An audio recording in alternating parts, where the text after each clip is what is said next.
Hello, everyone. You're watching the SMC Journal podcast. I'm Scott Moore, your host. This podcast is all about performance in IT today. So if you're interested in performance testing, monitoring, tuning, software, hardware, or whatever, this would be the show that you'd want to watch.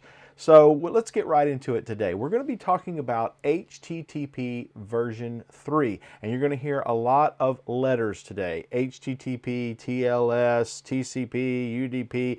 If you're a performance tester or an engineer and you are not familiar with protocols and the OSI layers, you probably should start getting out the books and studying now, because if you are just beginning out and you're not used to this, it's going to be coming, I promise you. And the more you know about that, the more you understand the fundamentals of that, the better off you're going to be, basically. But let's do a little experiment here. I went to my website that I have just published called the smcjournal.com, and let's go into DevTools, because you always want to check your own website, right? We're going to go to the Network tab, if I can bring it up. And we're looking at the column. We're going to refresh this page here. And we're going to look for the column called Protocol. Notice there's a protocol in here called H3. Oh, what in the world is H3? Well, that's HTTP version 3. And the reason that I know that I'm using that is because I turned it on. I actually use a service from Cloudflare that allows me to flip this switch on that says use HTTP version 3 if you can, if the browser supports it. And the Google Chrome browser does support it, because Google was basically behind the beginnings of HTTP version 3, also referred to as QUIC originally. So we're going to get into the history of all that and where all this comes from. But HTTP version 3, I was just hearing about HTTP version 2 back in 2016. So what's the deal with that? Yeah, I remember publishing an article on that on scottmoore.consulting and speaking at CMG and other places about it. We all thought that HTTP version 2 was going to solve a lot of the scalability and performance issues that HTTP version 1.1 still had, and that had been around for 20 years previous. The main issue that a performance tester would care about is the head of line blocking in browsers, meaning when you have very large things like large graphics, they can hold up smaller things like small text files, so you can't render the text until you get done with this other. And so we have to start from a development standpoint doing some special magic to make these things render, and we had to go a long way out of our way, kind of around the back of the house to get to the front, to make version 1.1 work as well as it does, because we've taken the browser so far that it's doing things that it was never really originally intended to do. And all of the things that you're seeing now on modern web browsers, there's had to be advances made, and that's HTTP version 2 was talked a lot about in 2016, and the idea of multiplexing and things of that nature. But we still found that there was a fundamental problem with scaling underneath HTTP, which was the TCP IP stack, all right, which sits at a lower level. And again, I don't want to dive into too much detail here because I've got so much information available to you. Let's talk about that for a moment. In 2019, I actually did an experiment trying to test a website that I set up from scratch using HTTP version 3, which at that time was still kind of being known as QUIC. And there was, and the working group at the IETF started talking about renaming it. I think they may have just renamed it at that time. There is a link on my website that if you click on that bit.ly link, it takes you to a Google document that has over 120 pages where I document every step I took with print screens of setting up a website, setting up a certificate, the security for HTTPS, for testing HTTP3, getting timings, looking at the waterfalls. It's all there. And then I presented the results at the 2019 Performance Advisory Council with Henrik Rexed at the time with Neotis. So there's a PowerPoint presentation and a video where I go over that. So if you like to dive into this stuff, this is going to be great for you. And we will share all these links in the show notes and on the YouTube video notes as well. So fast forward now, I really haven't kept up with what the latest happenings are, the latest changes to H3. But I did notice that Cloudflare has been supporting it now for a while, and it's out there. It's not necessarily in beta anymore. And so my site actually runs on H3, which is cool. The question really remains, though, as a performance engineer, does H3 solve the bottleneck issues that H2 did not? And that fundamental TCP/IP issue, is it resolved? Well, it would have to be, because we're getting away from TCP and we're moving over to UDP. So if you're getting lost in all of these letters, again, go out there and study the OSI layers and protocols, because fundamentally performance testing and performance engineering is a protocol game. Yes, we have browser-based solutions now where we can record business processes that use the whole browser and the DOM, and there's benefit in that of getting that fully rendered page and all the client-side stuff that comes in. But you're still going to have to deal with things at a network protocol level to scale against the back end. Right? So you need to pay attention to that. And one person who really understands H3 more than I ever will is Robin Marks. And here's his Twitter page. His Twitter handle is Programming Art. So I recently interviewed Robin because I had some questions about this, having not kept up with it, and I thought you would benefit from this conversation. So let's bring in Robin Marks and talk about HTTP version 3. Hi, Robin. Welcome to the SMC Journal podcast. Hello, Scott. How are you? I'm very good. So I would like for you to introduce yourself to our audience and your involvement with HTTP3 and QUIC, because you've been there from the very beginning, right? Yeah. Well, not in Google, but the beginning at the IETF, yes. So I actually basically did my PhD on QUIC and HTTP3. I started with HTTP2 originally, and then I just organically rolled into the new stuff, the hot stuff that was going on. So I indeed was able to follow the whole trajectory throughout the standardization of the new protocols in the past 4 to 5 years. Yeah, and I was also able to contribute not too much, just a little bit, but I like to think an important bit to the protocols themselves. Yeah. So I remember actually contacting you maybe a year and a half ago when I was doing some experiments with HTTP3, and you were very helpful, and I appreciate that. I had also, when HTTP2 was starting, there was a buzz around 2016 about that it was going to solve all the problems that 1.1 didn't, and then we all kind of found out, well, it really didn't. So how is HTTP3 and QUIC going to solve those problems? Yeah, so the thing is that the real innovation here is not at the HTTP layer, right? As you might know.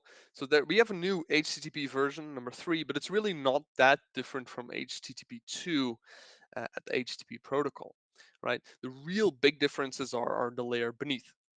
When we start talking about the transport level protocols, where HTTP 2 runs on TCP, and QUIC, of course, and HTTP3, of course, runs on top of QUIC, which is really a new transport level protocol. And so a lot of the problems with HTTP2 were due to the fact that it uses TCP. Um, and also some performance problems, and that is what we tried to solve with QUIC.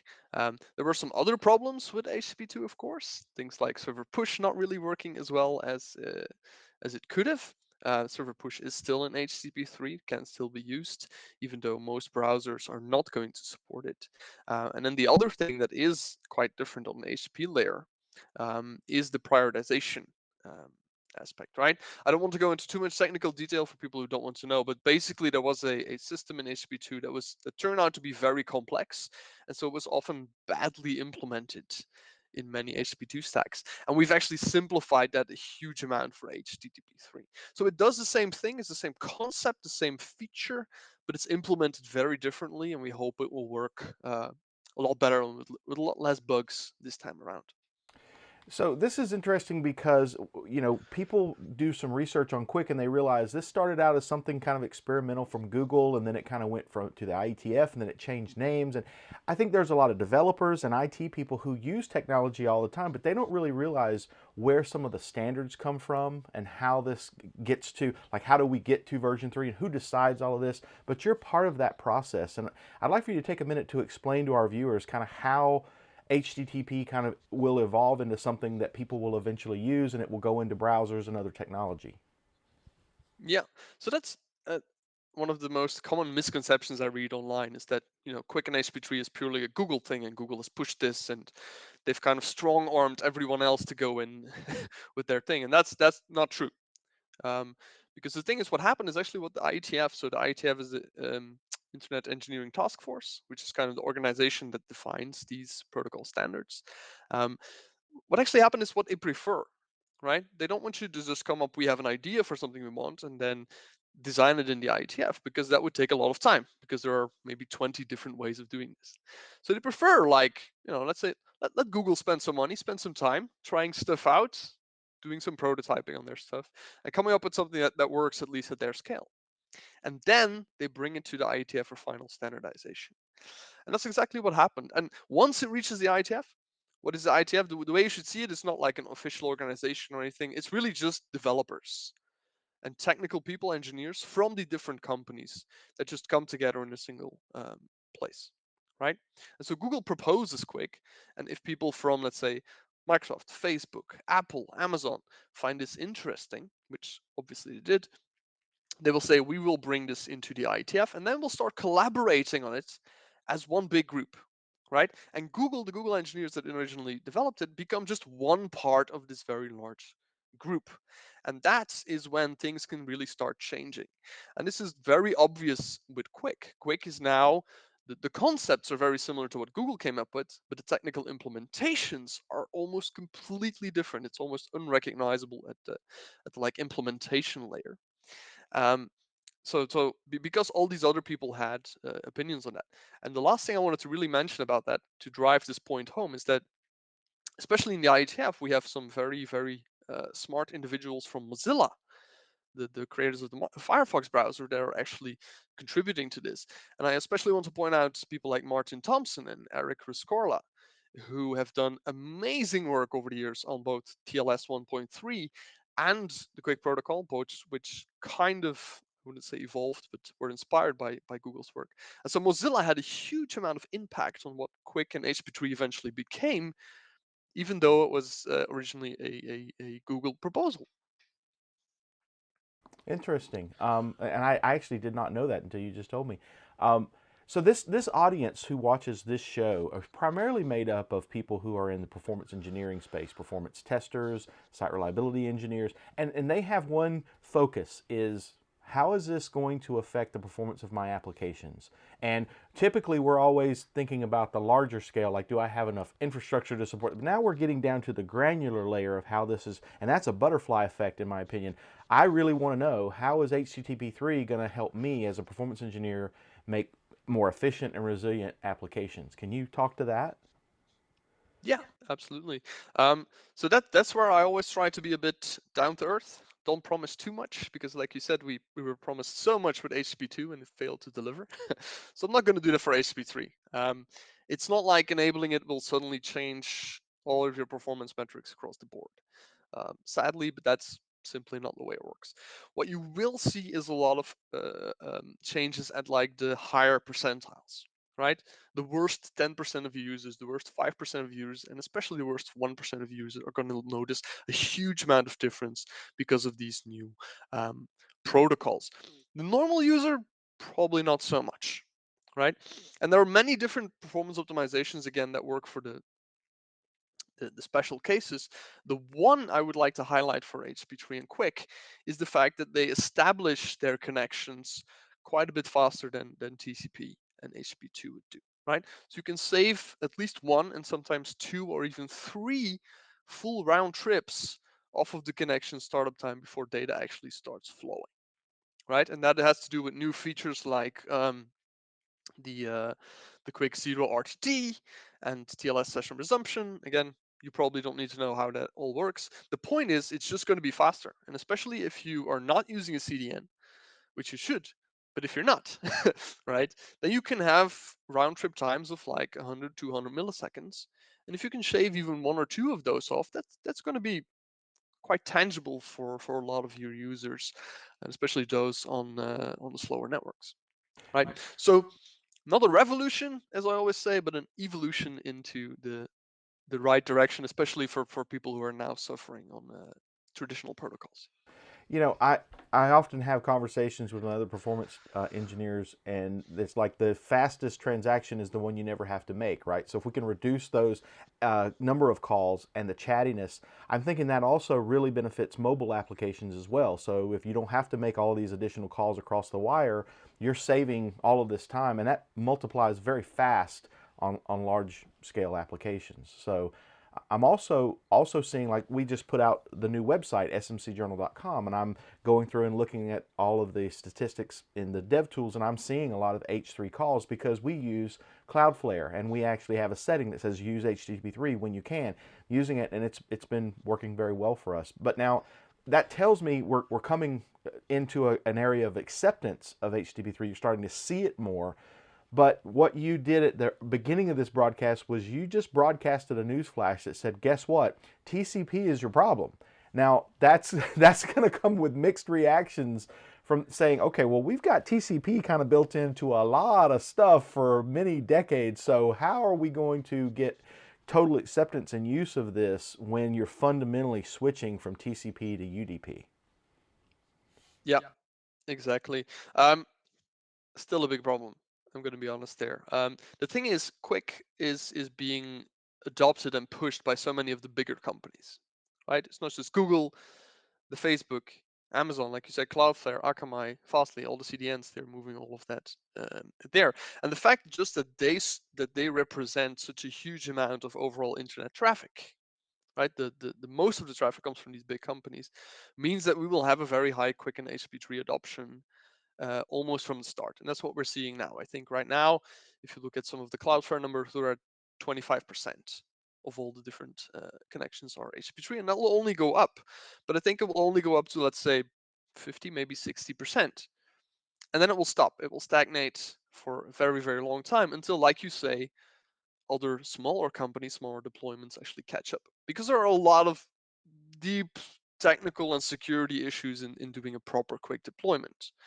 This is difficult to firewall. This is difficult to encrypt properly. This is difficult to debug, which is something that I've especially been working on the side on how to actually debug Quick, because now everything is encrypted and you can't really use something like Wireshark anymore in many situations.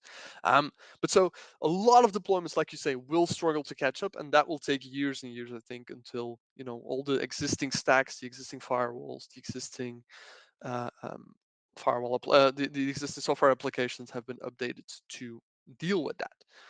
And that is why, if you want to make use of HTTP3 and Quick today, indeed the best way to do that is to use one of the cloud providers or one of the CDNs that are able to do this, of course, because they can do it at scale and they And can how reduce. much of that do you think is around old routers, switches, hubs, firewalls, hardware appliances that still have this kind of embedded code as well? You think that's part of that 50%?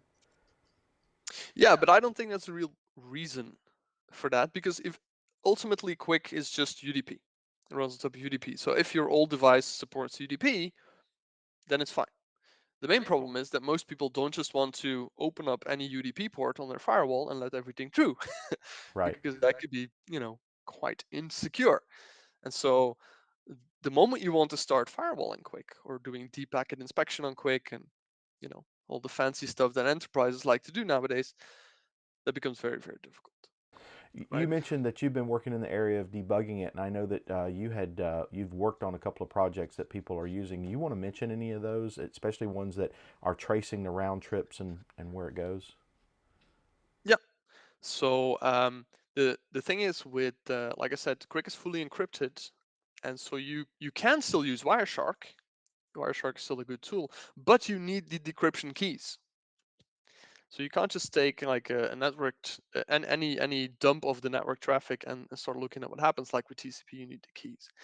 And the big problem there is, even if you have the keys, what you're doing is decrypting Quick, but also HTTP3 and also all the user data. So if you want to look at what Quick is doing, like the Quick packet numbers, you're also going to see all the user passwords.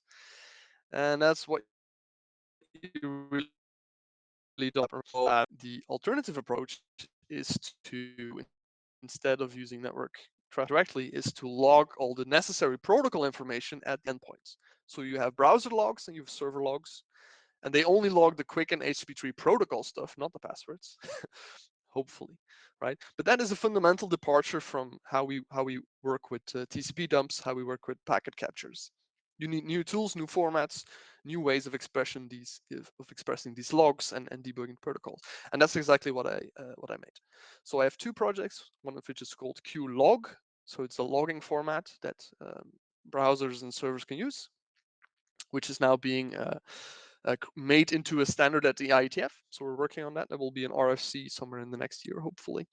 So there's QLog, and then we have QViz, obviously the visualization suite that belongs to that can ingest the QLog files and then visualize, do basically a lot of the same visualizations that Wireshark, for example, has. But then more specific to Quicken HTTP3. And you can find the links to those, I think, on the website next to this video. Awesome. Well, this has been a great conversation. I know that's going to actually trigger a lot more questions from my audience about, well, what about this? So expect that probably coming your way soon. But thank you so much for being on the SMC Journal podcast today, Robin. We really appreciate it. Absolutely. Thanks for having me. And people, please check out Quicken HTTP3. It's the hot new stuff. Awesome. It's the first time I've ever heard a protocol being called hot new stuff, but I digress. No, I really recommend that you check out Robin's work. There's great articles out there that we're going to be sharing with you. He's got this article from last August, HTTP3 from A to Z, core concepts, and he talks about how should you be using it and how does it improve web performance, and he goes into this quite a bit, and he diagrams out like the differences between HTTP2 and HTTP3, right? So as I said, there's lots of HTTP, TLS, TCP, QUIC, and how does all this work? You really need to be studying the OSI layers to understand that if you don't, so that's a good place for you to start. He did mention two projects that he's working with. One is called QLog, which you can find the repo on GitHub, which we will share. He also mentions QViz, which is a visualization tool of the QUIC traffic, which I've got up here, which is qviz.quickTools.info, which I'll share that as well. This one, let's just go through this for just a second, because you can take an example and load it up right from the page. So this says load up some pre-made demo files. So QLogs are log files that come from obviously a QUIC session, and it loads up those files for you, and then once it's in there, you can come up here to the top and look on sequence and see the demo logs. And this is kind of cool, seeing the connection, how it started, the transport parameters, there's the handshake and the encryption. Then you've got these, how many new connections is it making? It looks like it's making 4 connections right there. It's telling you about the round trips. I mean, I really love this visualization, and I remember seeing it when it first came out, and it's actually gotten better in the last year or two. So I mean, I love this. I think you should check it out. This is the kind of visualization that I foresee coming in like APM and observability tools. So definitely check out these things from Robin and follow him and keep up with the latest that's going on there. And think about from your own company, can you utilize, are there things that you have in your company that could utilize H3, certain websites or certain applications that are using HTTP, maybe 1.1, or you've tried rolling out H2 and it didn't work for you. I mean, in some cases, H2 was slower on some websites depending on how they bundled everything together and how they implemented that site. So maybe H3 solves that problem for you as well. I remember that in some cases, HTTP2 would solve a problem when you had a lot of little small files that needed to be pushed out because of the way that it handled multiplexing.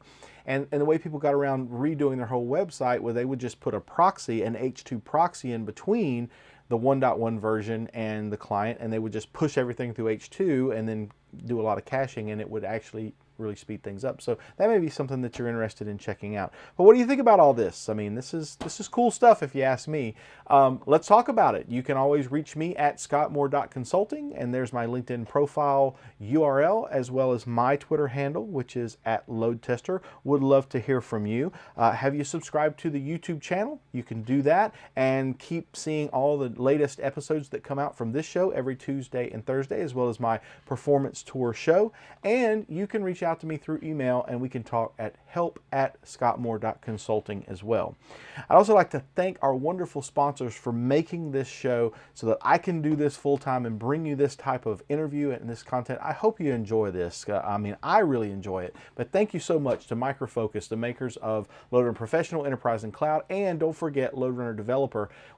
We're starting, as you can see, to use these QR codes, and this QR code will actually take you directly to the LoadRunner family website, where you can find out more about their performance engineering, and you can find out more about them on their community website, which is community.microfocus.com, which we always share in the notes as well. Performance matters to them, always has, and LoadRunner is one of those tools that does support HTTP version 2 and has since it was known as SPDY or SPDY. This podcast is also sponsored by Supervisor.com, and there's a QR code that will take you directly to their website if you can't type in Supervisor.com. And stop losing money with a slow website. Supervisor can help you continuously track the performance of your code, your website, your hosting.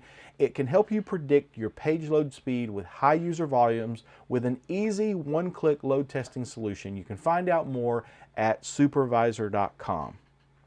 Well, that's the show for today. I appreciate you watching it. Give me some feedback on HTTP version 3, and then we'll start talking about version 4. Until next time, this is Scott Moore for the SMC Journal podcast, where it's all about performance, and we'll see you next time.